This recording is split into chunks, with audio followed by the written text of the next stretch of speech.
you're experiencing issues with the voice chat feature in The Sims 4, follow these steps to disable it. This guide will help you navigate the settings to ensure a smoother gameplay experience. Step 1. Open The Sims 4. Launch the game on your device. Wait for the main menu to load completely before proceeding to the next step. Step 2. Access game options.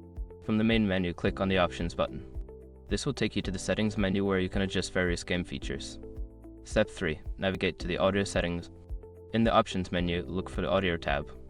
Click on it to access the audio settings, where you can manage sound effects, music, and voice chat features. Step 4. Disable voice chat. Within the audio settings, find the option for voice chat. Uncheck or toggle off the voice chat feature to disable it. This will prevent any voice chat functionality while you play. Step 5. Save and exit. After making the changes, be sure to click on the Apply Changes button to save your settings. Then, exit the Options menu to return to your game. By following these steps, you should be able to disable the voice chat feature in The Sims 4, allowing you to enjoy your gameplay without any interruptions.